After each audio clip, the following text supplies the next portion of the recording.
This is a special bonus episode of the Wet Fly Swing Fly Fishing Show. Fly Fishing Founder Series, where you hear behind-the-scenes stories from the companies who are going all in, or at least partially all in, on fly fishing. This week we have Wilderness Lite float tubes with Phil Hayes. Welcome to the Wet Fly Swing Fly Fishing Show, where you discover tips, tricks, and tools from the leading names in fly fishing today. We'll help you on your fly fishing journey with classic stories covering steelhead fishing, fly tying, and much more.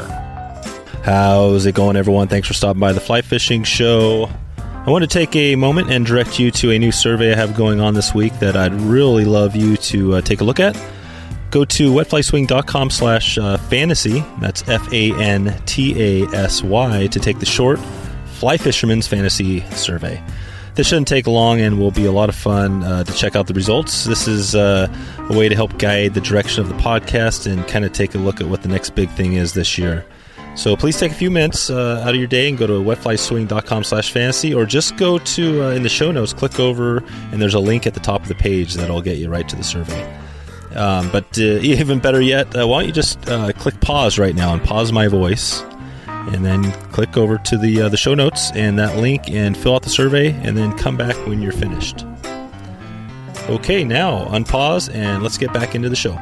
In today's episode, I talk with Phil Hayes, who is the person behind Wilderness Lite float tubes. We talk about the under 4-pound ultralight and packable float tube solution that they produce, some tips on packing your backpack, and what gear you need for an extended 7 to 14 day backcountry trip. So, without further ado, here's Phil Hayes from WildernessLiteFloatTubes.com. How's it going, Phil? Excellent, Dave. I'm excited to speak with you today and hopefully provide some useful information to your listeners on backcountry, high mountain lake, wilderness ultralight float tube fishing. It's a blast, and I'm enthusiastic to share that info with them. Yeah, this is gonna be fun. I've done a little bit of my own wilderness float tubing over the years. It's been a little while, like a lot of these things, but I've got some little kids that I'm hoping to eventually get out. So I got some questions to pick your brain about today, and one of them I remember back in the day. On mine, we're going to get into kind of the old school packing in too much weight versus what we're doing now. But before we get there, can you just talk about how you first got into fly fishing and then how this all came to be where now you're selling the float tubes? Yeah, kind of a long story, so you might have to reel me in, Dave, if I go too long. But as a child, my father was a fly fisher. So my two brothers and I were introduced to fly fishing by him. But, typical, we get busy with work and raising a family and whatnot. And so I guess I'd best describe myself as an intermittent fly fisher for a number of years. But at one point lived close to, could walk out the front door and hit a warm water smallmouth bass and panfish stream. And so that, just had a blast. That really gave me the bug for life, and then got busy again. It was a number of years later before a good friend from work who'd been hiking into the Mountain West to go wilderness fly fishing for a number of years invited me to come along. I did, and that was 22 years ago. And for the first 5 years making those excursions, we were fishing from shore.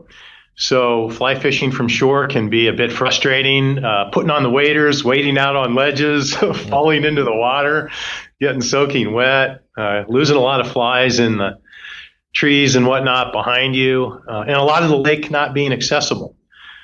So on one of our trips, we were returning from it, and my friend was seated next to someone in the aircraft, and they started up a conversation about what they were doing. And he said, "Well, don't you guys pack in float tubes?"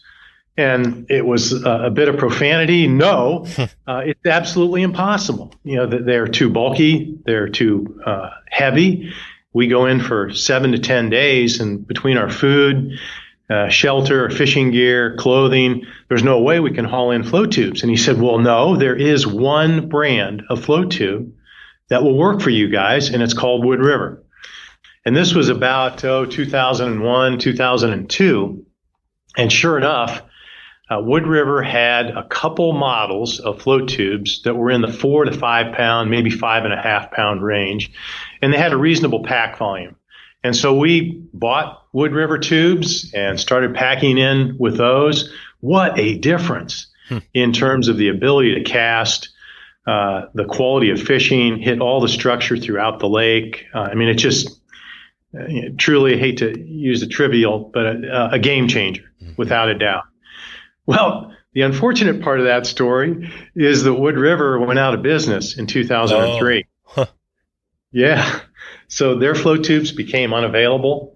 As our float tubes got older, as we wanted to equip additional friends, family members with ultralight float tubes suitable for backcountry fishing, we would have to find used Wood Rivers on eBay or whatever we could. And finally, they just weren't available at all, and ours were wearing out. So necessities, or the mother of invention, started making them myself. And so since 2013, Wilderness Lite has made available float tubes that are truly ultralight, less than 4 pounds in weight. And very importantly, we'll talk about this, is pack volume, because of course they have to pack down to a small size so they can fit in your backpack. So for the past 17 years, I've been carrying in either a Wood River or, for the last 5-6 years, a Wilderness Lite ultralight float tube for backcountry fishing. Yep. So huge difference. That's cool. And so why do you think, obviously you scratched your own itch with the Wilderness making your own tube. I mean, other than Wind River, I know there's Outcast. I've got an old Caddis float tube. There's some other companies out there. Why do you think they didn't do the ultralight? It just seems like it makes sense to have the lightest float tube when you're packing in. Or, well, I guess a lot of people aren't packing. Is that kind of the answer? Yeah, I think it's truly a niche market, Dave, is that there are relatively many fewer people who are packing in. In fact, the major float tube manufacturers, I think, have gone the opposite direction. They've gone towards larger, heavier float tubes, and even into pontoons. And so there just really doesn't seem to be any interest. There are a couple available from those manufacturers that are in the 7 to 15 pound range. And I guess you could carry in a 7-pound float tube, or 7.5 to 8 pound float tube. But the problem with those, and the reason we just didn't start buying an Outcast float tube rather than start making our own, is pack volume. Equally critical, you can only fit so much volume in your backpack. Again, we can go into this in more detail, but the pack volume on those is just horrendous. There's an Outcast float tube, the Trinity, and they promote that as their backcountry float tube. Well, it's got a 27-liter pack volume. By contrast, our Wilderness Lite Backpacker Pro is a 9-liter pack volume. But Trinity, it's good for day hikes, maybe an overnighter. But when you're going in for a multi-day trip, you really need to save space in your back. And where are you? What is your home lake or area? Where are you at? Well, we are actually based in Northwest Iowa. Oh, okay. Yeah, so we go west to fish. Obviously, there are no wilderness areas in Iowa. There are no wilderness areas there. No. So what's the closest thing? What's the closest thing to a wilderness area in Iowa? Yeah, so the Boundary Waters in north Minnesota, and then the Black Hills of South Dakota, and then you get into Wyoming, into the Bighorns, those areas. But we come west. I mean, and that's one of the reasons we go on multi-day journeys. We want to make it worthwhile because we're traveling. It's usually to get there. So how long does it take to get to what you would consider your home water? Yeah, well, our home water's in a full 22 to 24-hour drive. There you go. So you got the previous guest that I had on that had their home water. This is I got to go way back. I'm not even sure the episode, but we had a steelhead episode up in New York a while back, and I think he had a drive from DC over to his to fishing the Salmon River. I want to say it was, depending on traffic, it could be 10 hours. I think it could have been up to 14 or 16. But you're talking 24 hours. You got a full on. This is a full trip to get to your. And you're pretty much just make a long drive straight through. Yeah, that's what we do. Yeah. Come in as a group and drive straight through. And Yeah, but yeah, it's just an extraordinary experience. I tell you, it really makes it worthwhile. Cool. Well, I want to get into a little bit of the fishing stuff and all that, but one question I do have, and this, kind of was an issue for me as well, even with I think of bringing that old Caddis float too. I think sometimes we even strapped it on the back, because we were going in shorter distances. But not only do you have the float tube, which is great with yours, but a lot of times, you got waders, you got vests, you got rods, reels, all this stuff, right? It could add up to a whole pack just with that gear. What does your packing list look like? And how do you, when you're doing a 7-day trip, how do you keep it slim? And how much does your pack weigh? Yeah, so for a 7 to 9 day trip, my pack will go right at about 50 pounds. Which is pretty heavy, which is decent. Yeah. Pretty darn, yeah. Yep. It's pretty heavy. And about 10, 12 pounds. And I take it out to the ounce. So I can tell you, last year I packed in 154 ounces of fishing gear. It was 9.6 pounds of fishing gear. Okay. So that included some water shoes, some ultralight fins, a net, the inflation pump for the float tube, the Wilderness Lite Backpacker Pro float tube, and then fly line, rod, reel, leaders, and waders, of course. Yeah. What's your is there an ultralight wader? Or does it really matter as far as weight? Or are they just? All of these are critical. And I would mention, of course, you got a life jacket in there as well. Right. Oh, yeah, absolutely. Oh, yeah, but what type of life jacket? A full-on life jacket or one that blows up? Yeah, so there are a couple options, and they're reflected in the cost as well as the convenience. The one that I really like the best, but you got to check your local regulations because I'm sure you're familiar with the airline style FAA approved vests that are under your seat. Yep. When you're on an aircraft. Well, those are available. We've got something on our website. You can find those for about $75. Okay. And the CO2 cartridge can be easily removed. The water activated light that comes on can be removed. It gets it down to right about 7.5 ounces for that life jacket, and it inflates in 5 or 6 breaths. It's relatively comfortable to use, and it's truly ultralight. Oh, okay. Yeah. So these are the ones that are just like the U thing that goes around your neck, and yeah. What do you have on your website or somewhere where there's a packing list that has pretty much everything you take, or anything? Yes. Yeah. It's got all the float tubing here. We don't have anything on there that has all the food and shelter. Okay. Where would you recommend if somebody had never, somebody's listening to this and maybe they have never been out doing the backcountry and after this episode, they're fired up to do it. What would you tell them if they don't have anything, they want to make sure to get the right stuff? Where would you send them to go get, like backpack, know what to get, all that stuff? Yeah. Well, and I think the first step, Dave, is to find, if possible, find someone who does have some experience and learn from them. That's really the best option. The alternative to that is to start with an overnighter or a long weekend and really learn as you go on really what works for you and what doesn't. But as I said, it's going to be for a 7 to 9 day hike. It's likely you're going to be carrying about 50 pounds of food, clothing, shelter, stove fuel, all your fishing gear. And it's got to fit typically in a 65 to 90 liter backpack, which would be about 4,000 to 5,000 cubic inch volume. So those are larger backpacks, but the gear that's available today is so much lighter. It's more functional. It's more durable than ever.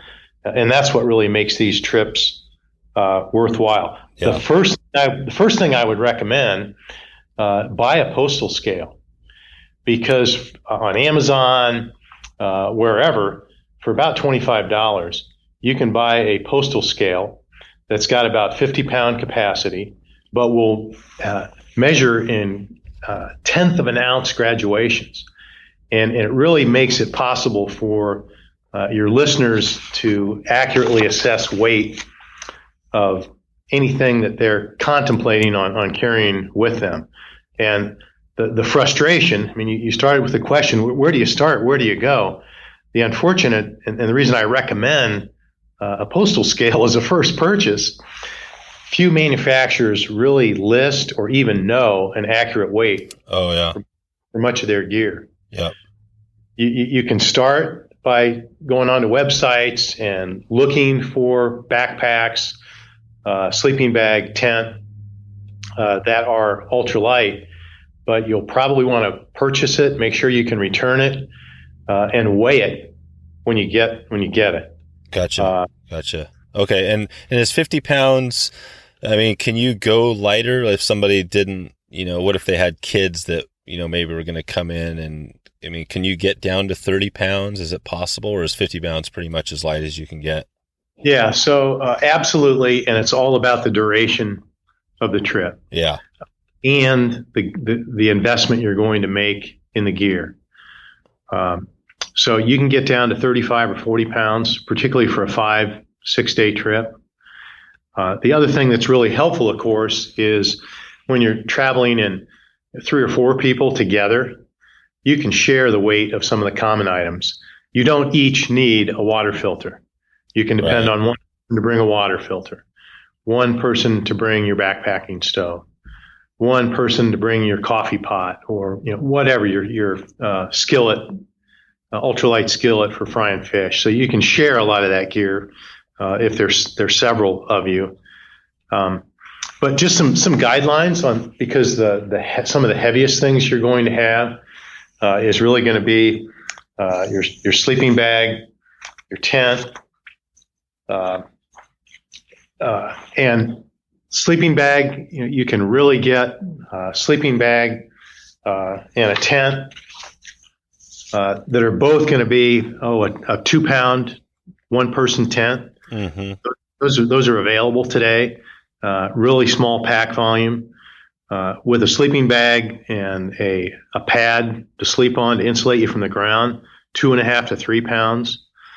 And there are 4-pound backpacks that are available, that are large volume backpacks. I just got a 65-liter Gregory Paragon, and that's about 3.5 pounds. Yeah, that's the pack. That's the pack I still have, an old Gregory, which is kind of pretty good. I was actually looking, kind of searching the resource that I've tended to use in the past. REI.com has a lot of obviously equipment and stuff out in our area, but I'll put a link in the show notes to a backpacking checklist. Just kind of the general basics of what you need to get out there, and that's at least one part. I'm not sure if there's an REI everywhere, but at least it gives people a start to see what they need. Because that is one of those things where and we get into a whole show on that. The food. Do you bring in freeze dried stuff? So we're not going to get into all that, because I did want to keep it to just the backcountry, the fishing and stuff like that. But I think we do have I can comment quickly on that, just some key things. And again, I think because I've been doing this for 22 years, I've made a lot of mistakes, and hopefully your listeners can learn from some of my mistakes. Clothing, there's some pretty simple things. Wool blends, thinsulate, and down. Quick dry synthetics. I mean, those pretty simple lessons. Even Dyneema, which is a newer polymer. Stay away from cotton, stay away from denim. And obviously make sure you got a plan to layer your clothing. And I don't take a lot. I take kind of one of everything except extra underwear and extra socks. You just don't need 3 or 4 things. Can rinse them out in the lake and hang them up to dry if necessary. Mm-hmm.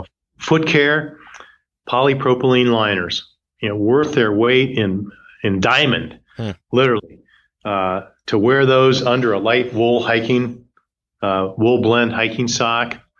Use some good baby powder. Powder up your boots, powder up your liners, powder up your socks. Carry a little moleskin for blister care. But if you use polypropylene liners and wool blend socks, and of course, get your boots broken in. I mean, you really should have at least 20 miles on those boots before see a wilderness trail. What kind of boots do you like to go with? I've really kind of fallen in love with Kenetrek. They're pricey. How do you spell that? Yeah, Kenetrek. Kenetrek. Okay. They're based in Colorado. They're Italian-made boots. Pretty expensive. And the other feature that I would mention, you're not going fall hunting. You're going in during the summer or September. And so uninsulated, don't need insulated boots. With insulating your boots, not a good thing. For this type of a backpacking. What is your the Kenetrek? Do you have a model that you like to use? I can't remember the specific model. I've been using them so long, but they are uninsulated. Yeah, they have a bunch of they're hardcore. Definitely some good. Well, they've got lighter hikers too, but they have some mountaineering style. But that's the thing. I remember I've had a couple of boots in my past where, you buy those, like you're saying, you buy those mountaineering boots or whatever, and, it takes you 10 years just to break them in. Right. So those might not be the best ones. And there are boots. That's my recommendation on boots is when you're in the store putting boots on, when you put a pair of boots on and it feels like they're already broken in just because it fits you so well, that's the boot you need. Yeah. Good advice. Yeah. But no, this is cool. Well, I think the gear stuff, I'm kind of a gear nerd, so I think we could just go on for hours on gear. Yeah. But I did want to check on one thing before, so we don't miss this, just on the backcountry and all that. Can you explain, why would somebody, because we're talking fly fishing, obviously, this is a fly fishing podcast and all that. Why would somebody want to do all the effort to get all this stuff, go into the backcountry, pack all this stuff when you can just do a lot of different ways to get in to catch fish? What would you tell them? What do you love most about doing what you do? Yeah, in one word, the experience. It's extraordinary, Dave. You get into that backcountry, you are away from the universe. Not a cell phone will ring, not an email will be received. And I'll put it in this perspective. In the 17 years that I've carried in an ultralight flow tube, with friends and family, there has not been one day on the waters that we fished, and this is, I would say, you get more than 5 to 7 miles into the backcountry, but when we've been that far in, there's not been a single day in those 17 years in which there's been anyone else on the water with a flow tube. That's crazy. You'll see people fishing from shore, of course, both spin and fly casting, but we have literally had the water to ourselves. That's awesome. It's an extraordinary experience. And I'll tell you that there's some intangibles that people might not think of. There's the sense of accomplishment. Yeah, I'm staying in shape. I'm getting in shape before I go. And I'm able to carry a 50-pound pack, 12, 14 miles from a trailhead with all my gear to be in there for 9 days. It's a tremendous sense of accomplishment. You have a great sense of teamwork as you're working together, managing your campsite throughout the week, having a blast fishing, telling fishing stories around the campfire.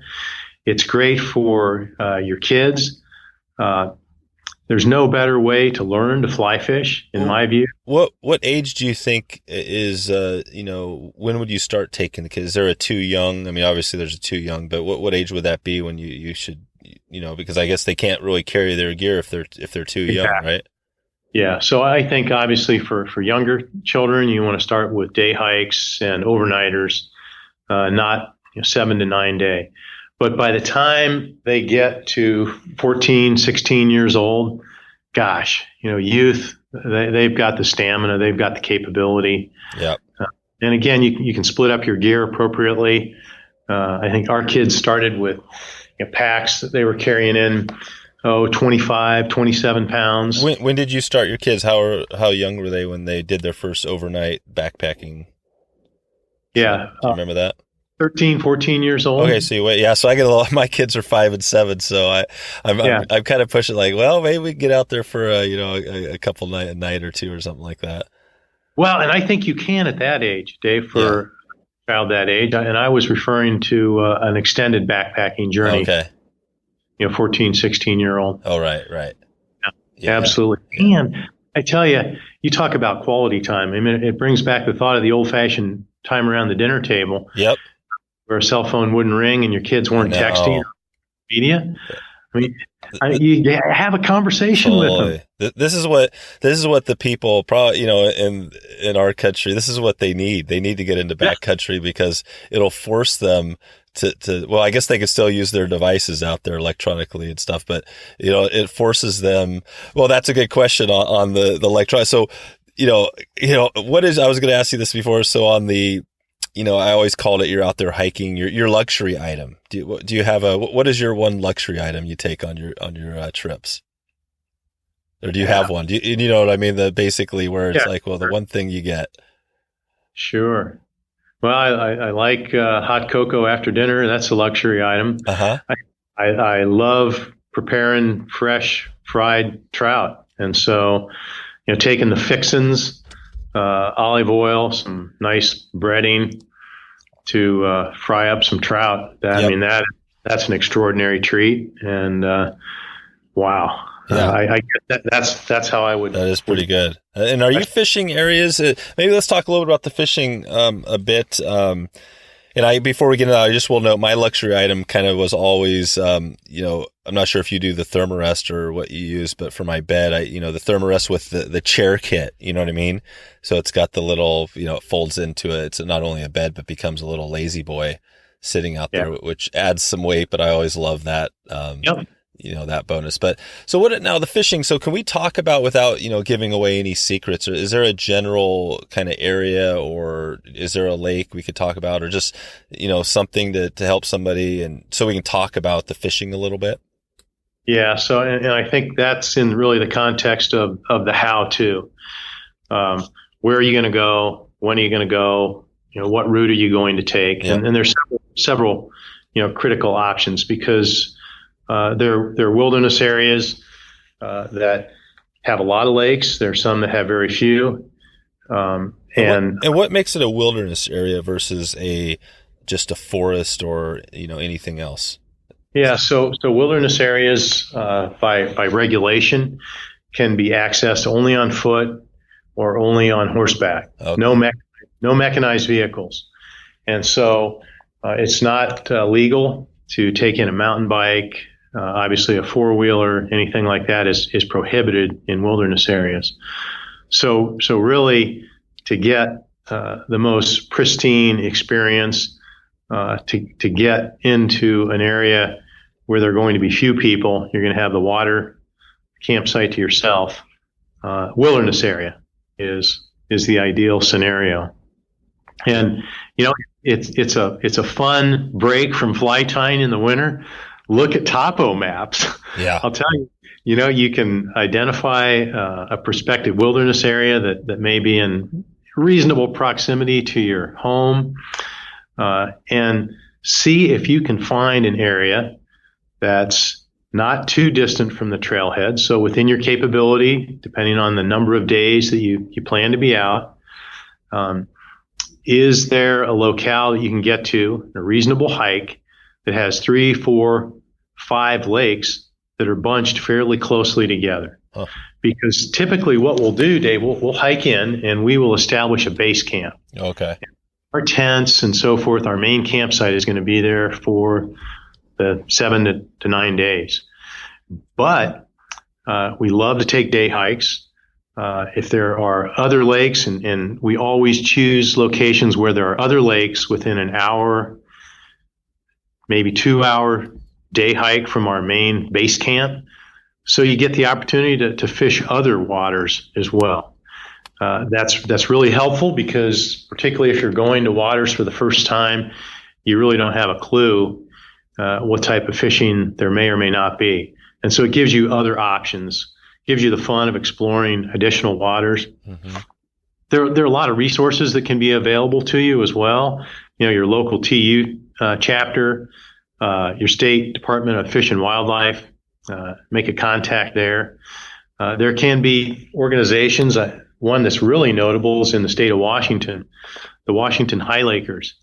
It's a group of people who are dedicated to preserving their high lakes. Mm-hmm. And there are lots of resources that can help you identify kind of where you might want to go. Timing is critical as well. As you well know, Dave, and I think many of your listeners, many of these lakes are not going to be accessible until mid to late July because snow melt. And so typically the season's going to start in July. Snow leaves late and it comes early. The season's probably going to be you're going to be snowed in by 1st of October, whatnot. But in recent years, we've really have a decided preference for September. Fewer people. Yep.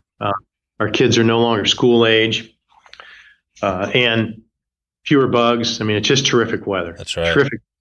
Great dry fly fishing. Lots of terrestrials on the water. Oh wow! It can really be a blast. What does your selection look like for your bugs? I mean, we're talking about different parts of the country, but is there a high lake? Well, not even high lakes, just a backcountry. What would you recommend for somebody who hasn't been in there? What do they take for their flies? Yeah, I love to dry fly fish, but the reality is you're probably going to catch more fish with nymphs. And I know you've had some spectacular guests on some of your other podcasts who have highlighted the details, what's really successful for them on still water fishing. So I'd refer your listeners to them. Yeah, and I had one of the big ones, Phil Rowley. I haven't had a ton of still water episodes, but yeah, Phil Rowley is one of the best, and he talked about the style he does and the chironomids, and I will have more, so I'm hoping to get just maybe a focused guest that talks about this. So I'll add that to the show notes when it comes up. But yeah, there's definitely lots of resources out there. I guess the Phil Rowley would be probably the person I would direct most people to pick his brain. Exactly. I think you've got to carefully consider your route. Trails can be very steep. They can be relatively level. Depending on the terrain. I think the other reason not only do you want to have lakes you're getting to, but carefully consider the trail that you're going to be taking to get there and whether you're up to that. Weather, again, fall, it's going to be cooler, but you're going to be free of bugs. Yeah. What kind of wildlife are you going to encounter?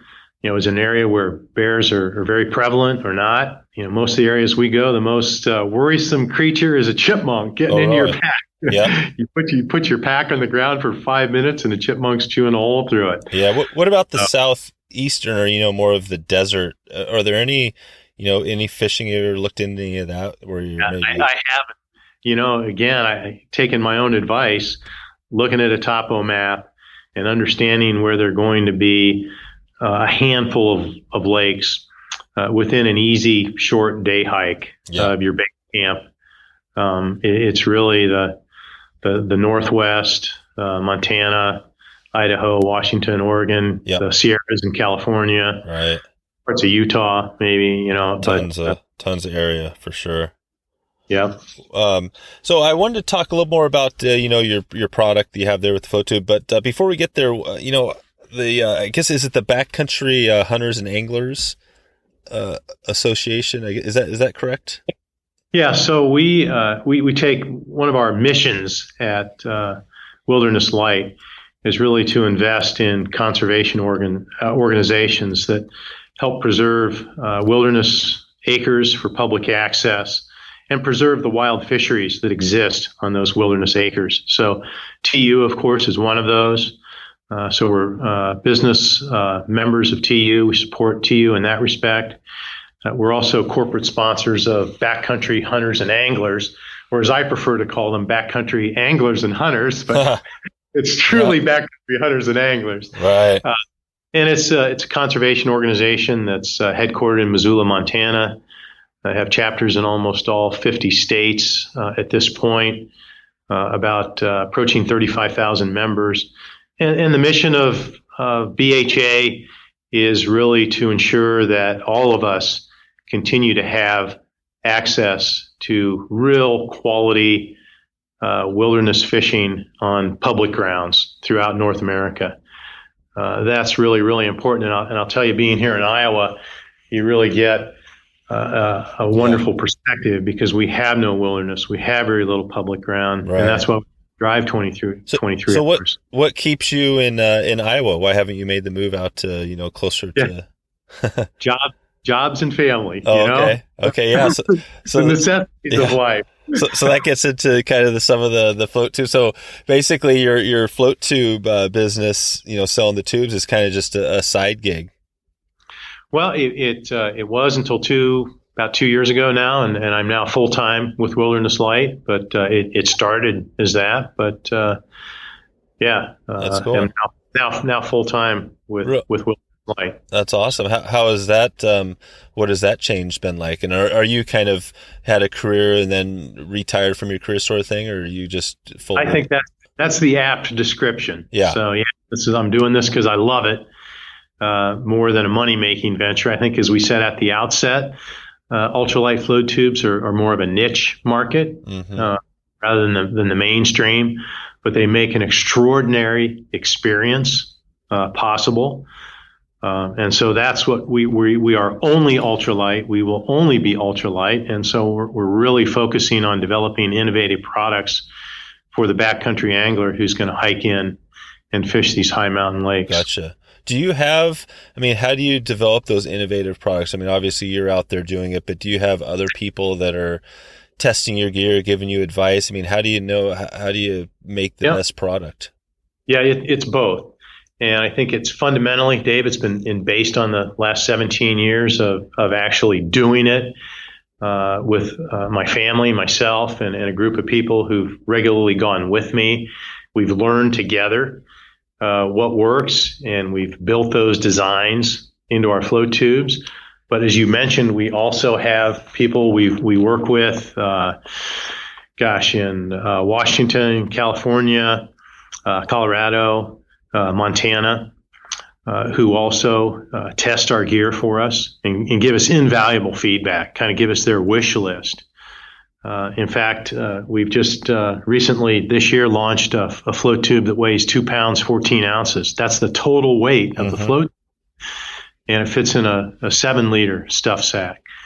And that was really based on some terrific creative guidance from one of our evaluators, early adopters of ultralight float tubing based in California, who goes into the Sierras. So, it's and we get good feedback on waders, fins, life jackets, rods, reels, everything, water shoes. And I'd be happy to comment a little bit more on some of those at this point, if you think that's appropriate. Yeah, Dave. well, I was thinking, we can. I want before we jump into that, just on another gear item.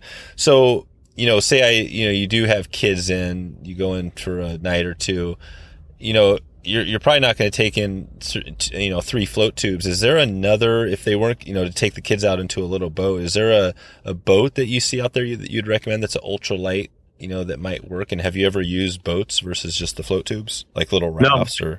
Yeah, so I haven't because we go to fish.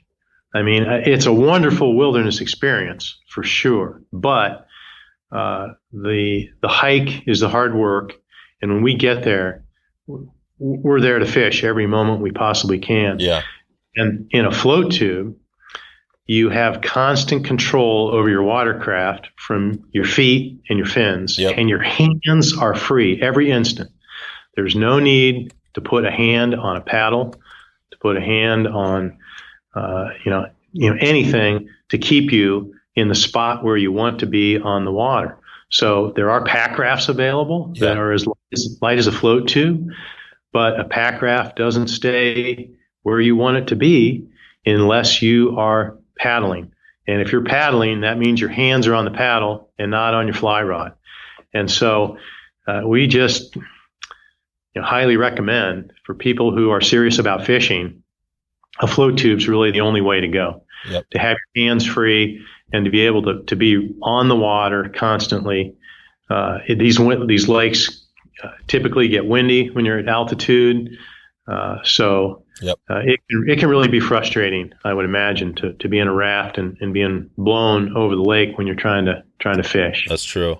That's true. Yeah, unless you're trolling. Do you guys do some trolling of woolly bugger type stuff, or is it mostly, are you casting to fish? Both. So you'll typically get some rising fish, but oftentimes they will be cruisers. And so you're kind of anticipating where they might be rising next. So you're casting to those targets. You're typically trolling along the shoreline, and that's either casting dry flies into local likely holding spots for trout that are feeding from terrestrials falling into the water, that type of thing. And you control nymphs over structure. You'd be surprised in these high mountain lakes how many have structure throughout the lake. Even in the deeper parts of the lake, there will be shelves that come up within 10, 12 feet, sometimes a little island, and extraordinary trout habitat to fish, to get to those in a flow tube as well, Dave. Yeah. Okay. All right, good. So as I noted, there are some links out there for just the backpacking gear stuff you need, but as far as, we got the float tube. So you do need, the fins, and I know fins can be heavy and all that. Can you talk, about the fins and what else you need to make sure you're good to go? Yeah. So typically I'll just start with a rod, and, that's not the place to save weight. They're not very heavy anyway. I find for most wilderness fishing, a 4 to 5 weight rod is more than adequate. That works great. But I'll tell you where you can really save some weight is on the rod case. And what we've learned, you can literally buy just on Amazon these mailing tubes. They're very thick cardboard. They are unbelievably durable. They'll be 30, 33 inches long. So with a pack rod, and those weigh 6 or 7 ounces, a typical rod tube is going to weigh over a pound. Oh, wow. So you can save a tremendous amount of weight by being creative with your rod tube for a pack rod. It'll strap to the outside of your pack, protect your rod. Works great. Yep. You can apply some spray urethane, something like that, if you really want to waterproof it. Probably not necessary unless you're in a really wet climate, but great way to save weight is on the rod tube. Reels. I'll tell you, there are ultralight reels and there are reels that are not so ultralight. And so I, shop around a bit. I really like Lamson. They have got some terrific reels that are really lightweight. But again, the reason for a postal scale, weigh it because you can save some weight. And there is, I was thinking about this earlier, there is I'm not sure, stamps.com. I was just thinking about this because I think they offer a free scale with your, when you sign up for a stamps.com. And I've never done that before. And I just bring that up because I listen to podcasts and I hear them, and they're not currently a sponsor of the podcast, but maybe if they're a good company, we'll get them on, for a sponsor. But yeah, that might be one option to look at. You might be able to avoid even buying the scale if you get one for free there. Exactly. Yeah. And I usually take in one rod and one reel and one line. Again. What's the line? Because you could do you might need a dry line and like an intermediate line. Yeah. So what I do to provide that kind of flexibility, I'll take in a way forward 5 floating line, but then I'll take a lead core leader section. I know those are, I believe they're still available from Orvis. There may be several others that are available, but you can attach that lead core right at the end of your fly line, and then put your leader on the end of that to get some pretty good sink. Yeah. So it's a more compact, when you're going into a wilderness area and space and weight are at a premium. It makes a good alternative. Yeah. Yeah. Yeah, that would be something definitely to talk. We could talk more about with the Phil Rowley ties, because I don't remember exactly what he said. And I know he obviously is more casting, but I know that definitely just myself, I love an intermediate sink line. So I think I would be that might be my other luxury item, is just tossing in an extra, even if it was just a spool or maybe even a line, just throwing in line. You could, I don't know, to save weight. But okay, cool. So you got the rod, reel, line, waders, and waders. Yeah, waders, it is increasingly difficult to find truly ultralight waders. And you really have to be careful. Again, it comes back to very few manufacturers know what their waders actually weigh. And so it can often be a trial and error to purchase waders and actually weigh them. Their weight can vary by size, but your target should be to find waders that are less than 2 pounds. Okay. Total weight. Yeah. Redington made an extraordinary, just a great pair of waders, but they're ultralight backpacking waders, but they discontinued those a few years ago. Patagonia has got a set right now. That's right. Yeah. Quite pricey. I saw that. But those are, they advertise them at 25 ounces. They actually are closer to right around 2 pounds, probably 30, 31 ounces. They have an extraordinarily small pack volume. They really pack down small, so they're terrific in that respect. But I think the one thing your listeners should remember, your float tubing, you don't need bulletproof waders. No. You're not hiking along a stream. You're not going through brush and brambles. And so there's really no disadvantage to getting the most ultralight waders that you can, because they don't have to take much. And there might be one advantage might be just to, depending on what you pack, because again, if you got really cold alpine waters, you might want to have, if you have super thin waders, then do you need to bring more layers to keep warm? Or Yeah, absolutely. So, I always take a pair of wool blend long underwear. I'm typically wearing those in the evening around the campfire as it cools down. We're there in September, so we're getting frosts every night. And so I usually will start the day in those long underwear under my waders, and wear a pair of my wool blend hiking socks underneath my stocking foot waders as well. So really works well to stay warm. Typically wear some water shoes over those stocking foot waders. You can target getting water shoes that are as light as about 12 ounce per pair. And we do have a list of recommended gear I would add on our website. Yep. So you can go there and our most preferred, the ones that we have the most experience with are listed on there. But just to give your listeners a perspective, there are a lot of fairly heavy water shoes. There's wading boots, for goodness sakes. You don't want to carry those in. Some wilderness stillwater fishers and float tubes will just use their waders and attach their fins directly over their neoprene booties as well. Yep. I like a little bit of a sole, because many of these lakes will have some rocks along the shoreline. It just gives you a little protection over your waders, protect your feet, have a little bit of a sole by wearing a water. Have you thought about, you've got the float tubes, and you're probably going to get into fins next here, but, of just producing your own, all the gear yourself? Yeah, so we, in fact, introduced a pair of ultralight fins this year. We're unfortunately out of stock at this point. Yep. But hopefully by the time this airs, maybe they'll be back in stock. Well, that was a good question, because, all your gear, I think, is made in the USA. Is that correct? Yeah, so all our gear is made in the USA. We really take great pride in that, to be able to make it here in the USA, provide the quality, 5-year warranty on our gear, and obviously it's ultralight as well, Dave. Our fins are right about 15 ounces, so really the lightest fins that I know of that really provide great propulsion. Creek Company has, before our fins were available, that was kind of our go-to fin. They make a lightweight fin that's available. Periodically, that one will be out of stock as well. I think they're pretty popular.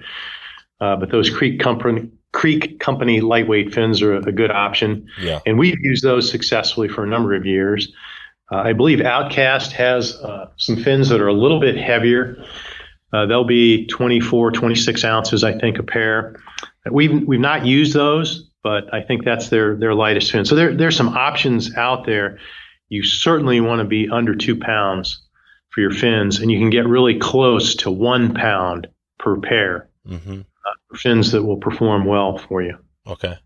All right. So does that pretty much cover the main, the fishing and all the apparel and stuff? Yeah, so we talked about life jackets. The only thing I would add, check your regulations, because in some states you are required to wear a Coast Guard approved life jacket. Right. Airline life jacket that I described earlier, that's about 7 ounces, is not Coast Guard. It's FAA approved. Yeah. You can get life jackets that weigh less than a pound, that are the foam style at Cabela's. They're cheap, $20, weigh about 15 ounces. We use those for several years. They can be multi-purpose. They can be a cushion under your sleeping bag. Those work pretty well. They're very cheap, a little bit bulky to carry in, because they're not an inflatable. Mm-hmm. Gotcha. Okay. And so yeah, if you don't have any other gear items, I was just going to run through a quick little kind of a rapid fire round as we kind of wrap this thing up. Yeah, there are two things I would also a net. I think you're going to be catching a lot of fish. Mm-hmm. And so it's really critical for survivability of those fish, because you're going to be releasing a lot of them. Take a net with you. And there are 6 ounce total weight nets available that are inexpensive. Bass Pro has a net. Just, again, you can do your research. You can find a 6 ounce net. They're inexpensive. They've got fine mesh that's going to be easy on the fish. They work great, but I think that's really a critical part of your backcountry gear. And then the last would be inflation pump. Oh yeah. You don't want to blow up a float tube. You really want a lightweight pump that is small and compact. And we do offer one that weighs 3.4 ounces. Mm-hmm. We do not make that. We import that from Sweden. Yeah. But that will come with your float tube, and it will inflate our ultralight float tubes in about 4.5 minutes for the main bladder and about 30 seconds for the backrest bladder. So it works great. You really want a pump to get full, tight inflation of your float tube. They just ride so much better on the water, better speed, less drag. You really want it tightly inflated, and you want to keep it tightly inflated. You inflate it on shore, you put it in cool water, It's going to contract. Top it off. Yeah, top it off with air, and you're going to love it. You'll just zoom around the lake with little drag and have a blast. Yeah. So cool. That's the gear. That's it. Okay, so that covers pretty much everything we need to know about the gear. And I was just thinking, so any other, as far as, tips or, backcountry, anything come to mind with somebody if they're going out there, maybe their first time or they're kind of new to it, that you'd tell them to, either stay safe or have a good trip? Yeah, a couple things. I would emphasize prepare. And I'll tell you, to me, it's part of the fun. The planning to make sure that you're going to a destination where there are going to be fish, where you can get to it, where you know what kind of weather to expect. So planning, I think, is critical, but it's a fun winter activity, and particularly with your family involved in that activity. Mm-hmm. That's really important. Getting in shape.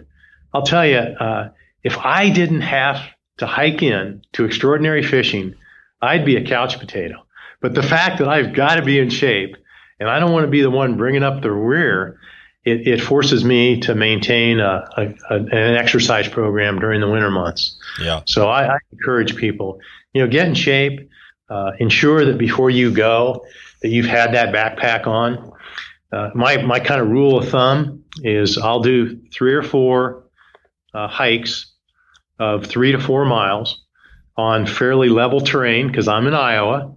But my gauge that I'm in shape and ready to go is that I can carry my backpack that I'm going to, with the full weight it's going to be when I get to the trailhead, I can cover 4 miles on level ground in about 1 hour and 15 minutes. Mm-hmm. And so that kind of gives your listeners kind of a gauge that, I'm in good enough shape. This is really going to work for me. The other tip that I would offer when you're studying topo maps, one of the heaviest things you carry is the water that you're drinking on the trail. Oh, yeah. So study that topo map. and it's going to be a lot more convenient if you are hiking in proximity to water for most of the route that you're going to be hiking. So a stream, other lakes, so that with some frequency, it's going to be easy to refill whatever kind of water container you're carrying. So you don't have to carry all the water for a full day hike or the full distance. That can be really helpful. That's right. Yeah, water is a major thing. Obviously you need to be thinking about, you're going to be around lakes, and so that's fine. So as long as you have a good water filter, that should work for you. Yeah, and just for the hike in, because right. Yeah, hike in, that water is so heavy. I mean, I carry in 2 quarts of water. That's 4 pounds, and so, gosh, you can get by with 2 quarts and then refill it frequently. Saves you a couple pounds. That's huge. That is huge. And you mentioned safety. Wear a life jacket, personal flotation device when you're out in the float tube. It's great to have, as I said at the outset, someone who's got some experience, so that they can help you with the planning. They can help you if you experience any unexpected events. They will have the experience to help you get through that. There are, and in this day and age, some fairly light satellite phones with texting capability. So if you feel you got a dire emergency, you can contact. That's right. And obviously a map, and there are ultralight GPS. I think my GPS weighs 3.4 ounces. Oh, wow. Do you know the brand on that? Oh, it's a Garmin, like an eTrex 30, I think. Okay. And, anything that takes lithium batteries, I'll tell you for 2 reasons. That's another good tip. Alkaline batteries weigh a ton, and they don't last long. Lithium batteries weigh next to nothing. No kidding. And they last forever. And most everything that you would carry in, whether it's your headlamp, your GPS, whatever it might be in this day and age, will take lithium batteries. They're probably 3 times the price of an alkaline battery, but they're well worth it. Yeah. So, and are you charging, to bring in solar in and charging your batteries? We have.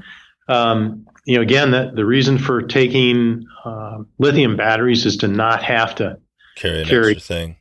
Carry in a solar charger. Yeah. And then if you can, the other safety feature would be someone in your party has some kind of first aid training. All right. Be able to help you in case of some kind of emergency. That's right. Be safe.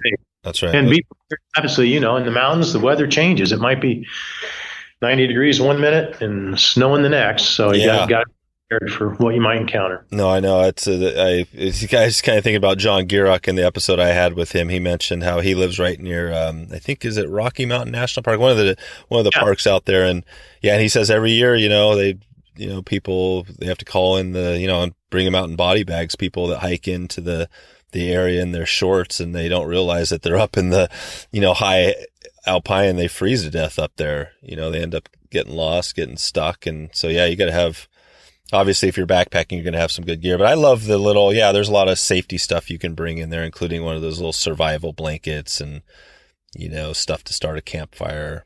Absolutely. Lots of tips there. Okay, well, let's just, you jumped into some tips there. So, on the 222 that you definitely got the tips covered. What about, if you had to pick your 2 top flies to use when you're fishing these lakes? Yeah, I tell you, I would go right to terrestrials, because I love the dry fly fishing. And usually on many of these lakes by 10:30, 11 o'clock in the morning, the breeze is picked up a lot. And certainly if there's any kind of sunshine at all, even if it's partly cloudy, it's a terrestrial feed. And so ants, almost any pattern of ant is just typically spectacular. Truly a go-to fly. And then a lot of times hoppers. Okay. And I'll go with a size 6, pretty good size hoppers. And it is just so fun. They just slam them, Dave. It's just Roy. It's a blast. And you remember, you're on water that's probably never seen a float tube fisher before. Right. And what are these fish? Are these mostly stocked rainbows, cutthroat, and what are the size range typically that you're getting into?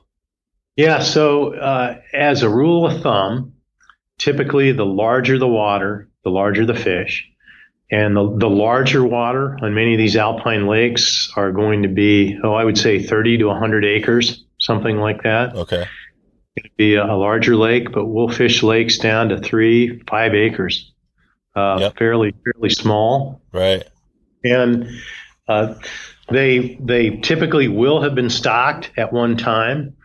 They may continue to be stocked, typically by air with fingerlings, and so they.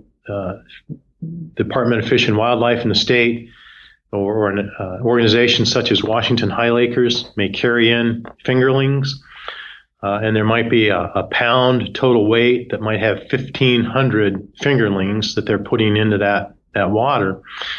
But typically, if they have fish, they're going to have natural reproduction. And so the restocking with fingerlings, it feeds the fish that are already there, unfortunately. And hopefully for those that survive, they change up the genetics, add a little genetic variety, help the population be a little bit more robust with any kind of restocking. In terms of size, gosh, I mean, you can get up 22, 24, 26 inch, 2.5 pound rainbows. It'll take you to your backing. If there are waters that have rainbow and cutthroat, of course, they'll hybrid. You'll have cut bows. Some of them have been previously stocked with brook trout. You'll have some brook in there. Mm-hmm. And you'll occasionally come across some grayling and, of course, some whitefish as well. So it can be a variety of cold fish to really have fun. What do you think? So as far as resource, you mentioned, definitely lots of resources. Are there any other resources, maybe a couple of resources that might help somebody who's going out there trying to put together their first trip, or have you pretty much covered it all? Yeah, I would encourage people speak to someone in person in the state which you're going, in their Department of Fish and Wildlife. There's such a great advantage to speaking to someone in person. He or she who have been in the backcountry. They will be so useful in giving you specific tips on locations. You'll do yourself justice. It just is so useful to get that firsthand input directly from someone. The other thing to do going into a wilderness area, there's typically, it's administered by Forest Service, and call the local ranger station. Oh, yeah.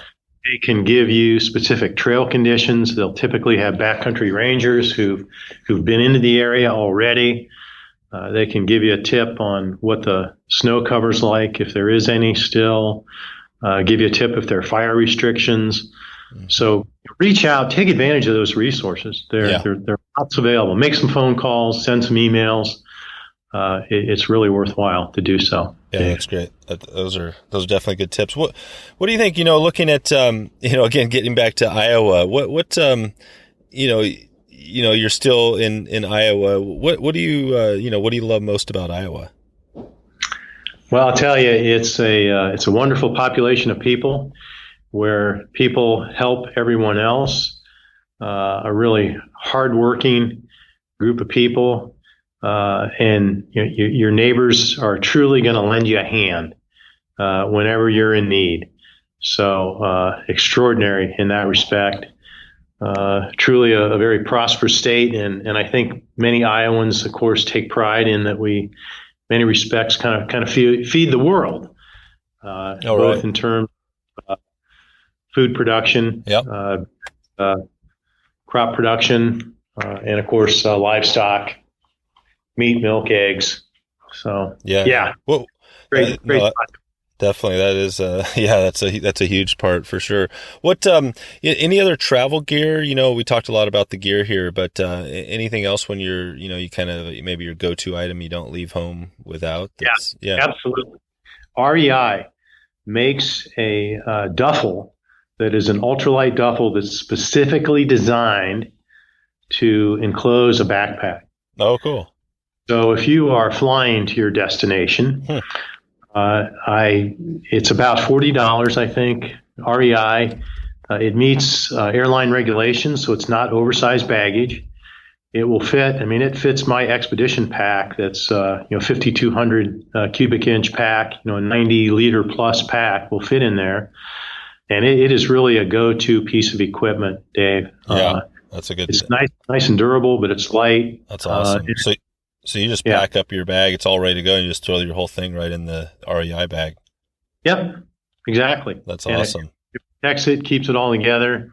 Haven't had any disasters yet where TSA opens it and loses stuff. So, and of course, I think hopefully your listeners need to be aware there's a lot of things that you cannot fly with anymore, even in checked baggage that you used to be able to. Mm-hmm. You cannot, your stove fuel bottles, you cannot fly with those anymore. There's a lot of backpacking stoves that cannot go in checked baggage. So you got to be a little bit careful if you're flying. Hopefully some of the other people you're going to hike in with are driving, and so you can make arrangements for them to meet you at the trailhead. Yeah, you can't fly with. What's your go-to backpacking stove? Do you go with the liquid fuel, or do you like the butane, or what do you do? Yeah, I love the butane, but we've just gotten in the habit of carrying the kind of the Whisper Light. Yeah, the white gas. Yeah, the white gas. We found it takes about 1.5 ounces of fuel per person per day. That's kind of our rule of thumb for what you're going to need and that's including frying fish. How do you fry fish on? I mean, some of these stoves like the Whisper Light are kind of they got one setting and it's hot. It's super hot. You can't really adjust some of these stoves. Is there a trick to cooking fish on those? Yeah, you try and turn it down as low as you can, and then I'll be the first one to admit the butane models work much better for that. There's no doubt about it. But you turn it down as low as you can on a white gas stove, and watch your fish closely. Yeah, and use a fair amount of oil. And I tell you, it's a feast, and nothing tastes better. I'll put a link. In another life, I had a backpacking kind of a website, or not backpacking specifically, but kind of camping. So I'll put a link to some stoves and things like that. Some information there just for giggles, shits and giggles, I guess. But okay, I think we're about there. Just a question I've been asking here recently is on music. Do you have any on your road trip, or just you in general? Do you have a type of music or band you like to listen to? I won't. That's a very private question for me. I won't disclose my choice of music, but I'll tell you, I still use an iPod Shuffle. Oh wow! Because Ultralight. Yeah. All right. Of course. It still holds a boatload of music. Yeah. And it will carry a charge for the full hike in and the full hike out. And I tell you, the ease of hiking is much better, plugged in and listening to those tunes. Yeah. Yeah. And why not disclose the music? What's the story there? Is that just yeah. Just don't want to go there. Just don't want to go there. But okay. Yeah. All right. Yeah. All right. Well, you're from. I think it's a necessity. I'll tell you, it's a necessity. It really is to have music. Definitely. Every one of us have an iPod of some sort plugged in. Yeah. I've got a good friend of mine, fishing buddy, who's from Iowa. So I'll have to. I know what he listens to, so I've got an idea. I'll put a link down in the show notes with the music that he listens to, and we'll just maybe it's the same, maybe not, but no, that's good. I appreciate that.